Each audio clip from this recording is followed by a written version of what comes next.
আশ্বিনের শারদ প্রাতে বেজে উঠেছে আলোকমঞ্জি ধরণীর বহিরাকাশী অন্তরিত মেঘমা প্রকৃতির অন্তরাকাশী জাগরিত জ্যোতির্ময়ী জগন্মাতার আগমন বার্তা আনন্দময়ী মহামায়ার পদধ্বনি অসীম ছন্দে বেজে উঠে রূপলোক ও রসলোকে আনে নবভাব মাধুরীর সঞ্জীবন তাই আনন্দিতা শ্যামণী মাতৃকার চিন্ময়ীকে মৃন্ময়ীতে আবাহন আর চিৎশক্তি রূপিণী বিশ্বজননীর শারদশ্রী বিমণ্ডিতা প্রতিভা মন্দিরে মন্দিরে ধ্যান বোধিতা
ঠিক তখনই আবির্ভূতা হয়েছেন দেবী আত্মা শক্তি।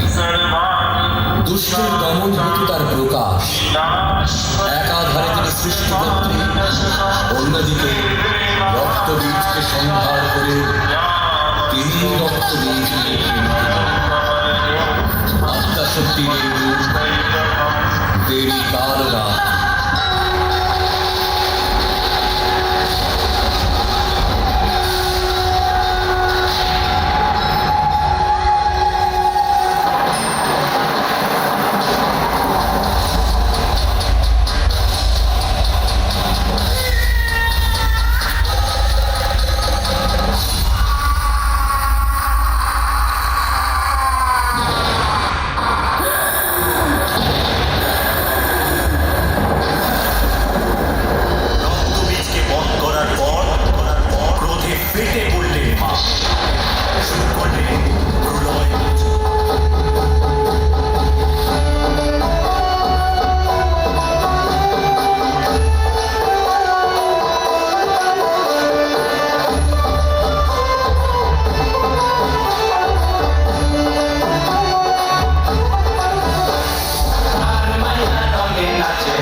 দেবী নারায়ণী, আবার ব্রহ্মশক্তি রূপা ব্রহ্মাণী, কখনো মাহেশ্বরী রূপে প্রকাশমানা, কখনো বা নির্মলা কৌমারী রূপধারিণী, কখনো মহাবজ্র রূপিণী ঐন্দ্রী উগ্রা শিবদূতি নিমগ্নমালিনী চামুণ্ডা, তিনি আবার তমোময়ী নিয়তি। এই সর্বপ্রকাশমানা মহাশক্তি পরমা প্রকৃতি আবির্ভাব হবে সপ্তলোক, তাই আনন্দ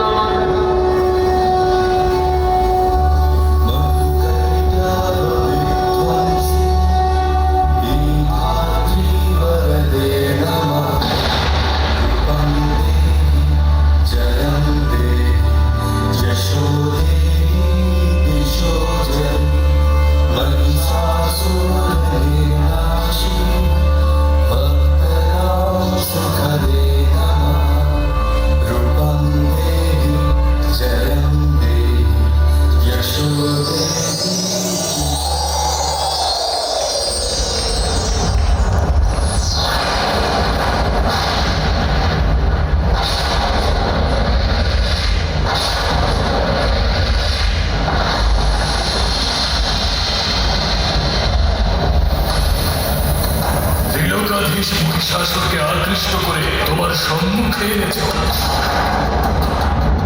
কে তুমি, হে মনোমোহিনী? আমি বহুনামা, অমর বৃন্দ রাখেন সিংহ বাহিনী, দশ প্রকরণ ধারিণী, কিন্তু আমি তোর ঘোর দর্প বিনাশিনী।